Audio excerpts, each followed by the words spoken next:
We all want privacy, but what if you had absolutely no privacy? A camera in your home, every tap on your phone tracked, every purchase monitored? What if a scan of your ID could reveal your entire life story, even your blood type and DNA? What if AI could detect your negative emotions, arresting you for pre-crime, like in science fiction? This is the dark experiment being built in China. But this evolving digital surveillance state is full of contradictions. It relies on people more than machines, and its final form, all-seeing, all-knowing, is oddly soft and generous. To understand, we need to start with cameras.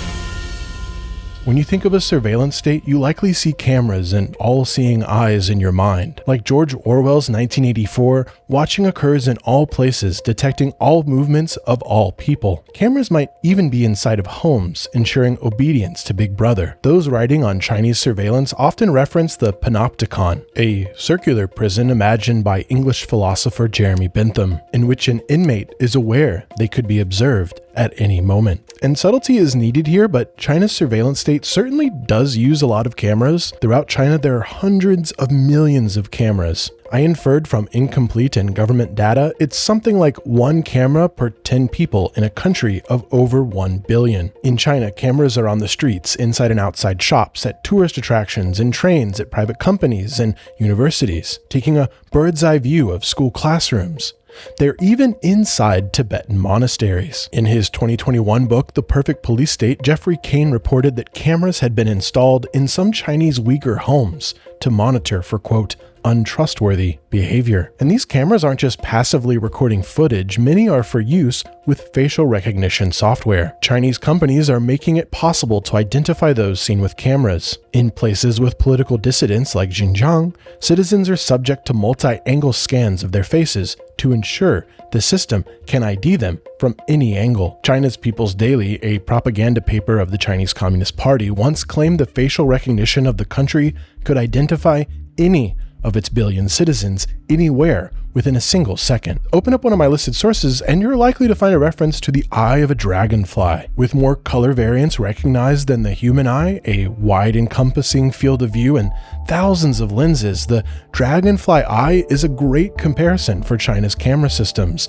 not only for the quantity of observation, but for the dream of integration in a single organism. As of writing, integration of China's camera systems is ongoing. Instead of one giant feed of cameras, there are separate ecosystems. The Ministry of Public Security operates the largest, Skynet, completed around 2010. Skynet is primarily for law enforcement to share footage with municipal, regional, and national police, all via a single software. But overlapping with Skynet is the surveillance program Sharp Eyes, which started in 2015 and is run by the very similar sounding department, Ministry of State Security. Don't let the bureaucracy make your eyes water. The point is that if one camera system doesn't see you in China, another will.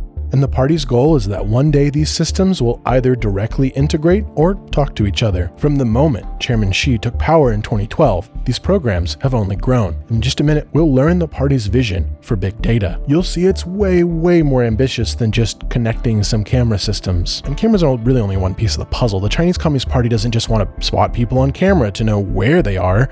It wants to know what they're doing. For that, we need to know how the party deals with smartphones and the internet. Today, basically, all of China's billion-plus people are on the internet, and roughly all billion of them interface with it through smartphones. That's because even more so than in the West, China's financial world is digitized. In 2023, billions upon billions of transactions worth something like $7.5 trillion were conducted through Alibaba and Tencent's payment systems, Alipay and WeChat. Cash payments in China are rare. Would you like to pay your electric bill? Get on the app. Pay for groceries? App. File annual taxes? App. Go on the bus or subway or bike share? App. Apply for a loan? App. Subscribe to a streaming service? App. Order food? App. Get street food? Scan the QR code at the booth? And app. I'm not talking about different apps like we're slowly becoming accustomed to in the West. All this can generally be done within one app. Alipay and WeChat are everything apps. As the name implies, WeChat is an app to message family, friends, play mobile games, have Zoom-esque meetings, upload short videos, all alongside your daily transactions. Your personal and financial life in one place. Wow, that sounds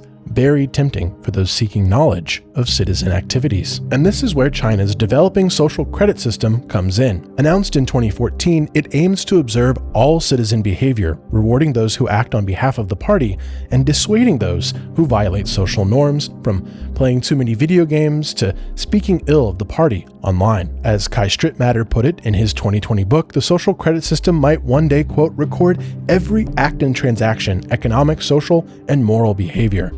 It's totalitarianism in digital form. While coverage, including my own on this channel, mistakenly portrays this as an already omnipotent scoring system, social credit is currently far less developed, a patchwork of city systems, traditional financial credit, and blacklists. Even before smartphones and social credit, the CCP was fighting to tame the internet, and upon taking power in 2012, Xi Jinping told officials, quote, win back the commanding heights of the internet. He perceived that China's golden shield, a part of which we call the Great Firewall of China, was no longer up to its mission of regulating the internet. Blocking websites and censoring comments wouldn't be enough anymore. Xi wanted the energies of government and emerging big data and AI companies focused on the project of digital control. Naturally, the party played along with Chairman Xi, but so too did China's companies. It is no coincidence that 2015 is around the time WeChat began combing through private messages for censored content. Private messages found to violate rules might be deleted without the sender or receiver's knowledge,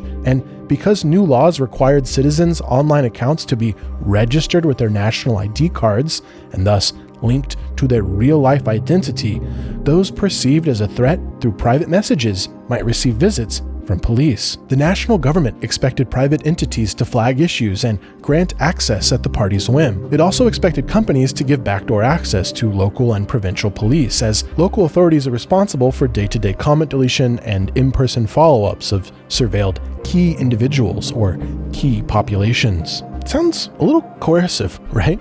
But here's the thing, coercion might not be needed. Surveys have suggested there are large majorities in China that support the use of internet spying, and even larger majorities that support the use of cameras. So people seem on board, which might strike you as odd, but we'll soon see what they're getting in return. There's something more critical to China's surveillance state than passive acceptance from the population. Through cameras, the party wants to know where people are.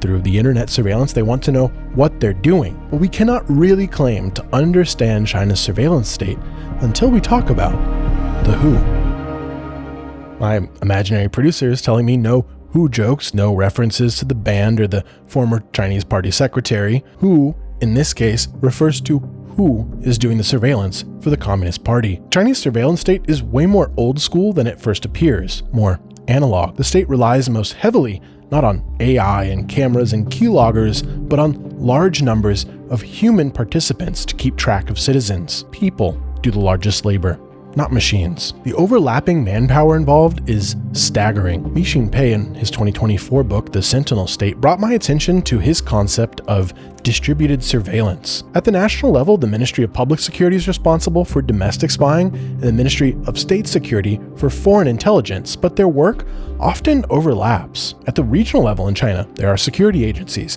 At the municipal level, there are security agencies. There are everyday police officers. There are also so-called red armbands, basically local helpers that help toe the party line and keep an eye out for suspicious activity. And then, of course, there are the masses of stability maintenance informants, the eyes and ears for all security organizations. Even in individual apartment blocks, party-loyal aunties and uncles snoop and report. Pei writes, quote, "What truly distinguishes the Chinese surveillance state? Its size, redundancy, and reliance on many kinds of more or less capable agents. The masses provide the bedrock of distributed surveillance. Rather than build a comprehensive secret police like the KGB of the former Soviet Union or the Stasi of East Germany, China lets agencies compete and overlap, lets regions and cities implement national instructions, and lets citizens spy on one another. Everyone keeps track of one another to the benefit of the state. Divide, overlap, and conquer."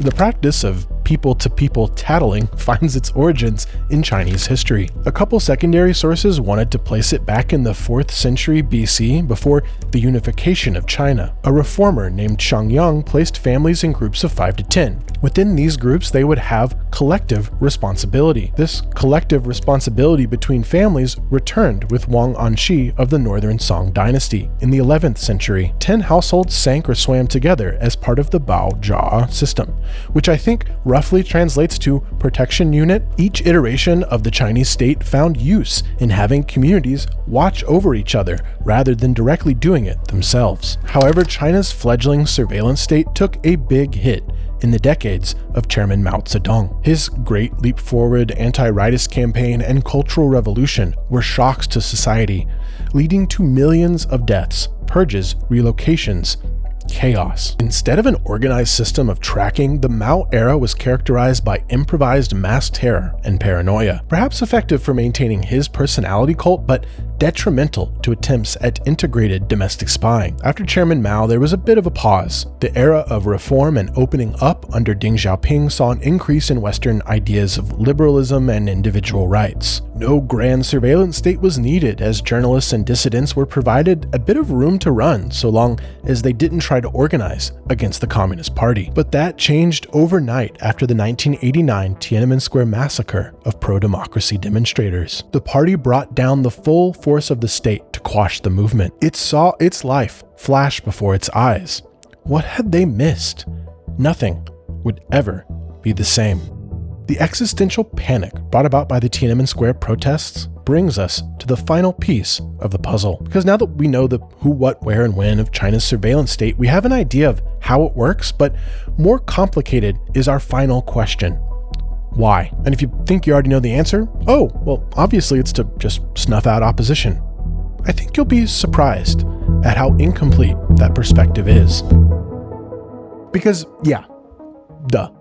The surveillance state serves that obvious purpose, maintaining the Communist Party's monopoly on power. After being caught flat-footed by the 1989 Tiananmen Square protests, with no grand surveillance state, no comprehensive way to track demonstrators, no way to anticipate unrest, the party resolved to rectify its blind spots. But it's not as simple as gaining the upper hand on opposition to preserve the regime. Chairman Mao infamously said that political power grows out of the barrel of a gun. But violence has diminishing returns if done too often. The modern party believes it won't survive if it constantly relies on brute force. Therefore, the surveillance state is, contrary to appearance, about offering a soft touch. Let me explain. Surveillance can result in violence, sure, suppression, arrests, but surveillance can also provide far gentler self-censorship and self-correction. If you know all of your online activities are tracked by phone, movements by camera, actions by informants, you probably follow all the rules, just like prisoners in Bentham's panopticon who knew they could be observed at any time. Through self-censorship and self-correction, citizens might just behave as the party wants, as if it were their own idea. No need for direct action from authority. Min Xin-pei calls it China's preventive repression. But this is when things get bigger and weirder. In their 2021 book, Surveillance State, Josh Chen and Liza Lin wrote about the Communist Party's long-standing intellectual tradition to engineer society. It's a strand of utopianism or dystopianism, depending on your perspective. They write, in an ideal future, with enough data and the right algorithms, like a Google advertiser, the party would be able to divine when and how to nudge its subjects to behave in ways it prefers. They could engineer away dissent. Instead of freedom or oppression, China would have optimization. This is the logic of a soft-touch surveillance state. Sure, the party has and uses the brute force of spying on its own citizens to exert control. Part of integrating the cameras and internet spying and the info from informants is to know citizens better than they know themselves. To be able to, as a Chinese minister for science and technology mused, detect emotions seen with cameras. To know if someone is in the throes of pre-crime based on their mood and stop them. Orwellian control is definitely in the tool bag, but the soft touch surveillance state is designed with the vision that this aggression not be necessary. One day, with the blood type and DNA of every citizen linked to their ID card, the party can dispatch healthcare strategically. With 2 million sentiment analysts and artificial intelligence monitoring the internet for discourse, authorities can resolve public problems before they impact public opinion. With enough material benefits, comforts, and rewards for good social credit, the people will stay in their homes, the tanks in their stable. To bring it back to my expertise, political science, it looks a lot like a social contract between government and people. Material benefits in exchange for a complete lack of privacy, which promises even more material benefits in the future. Big Brother comes bearing gifts. The problem is that the material benefits are, at the very least, slowing down. After decades of rapid economic growth, China's growth rate is slowing.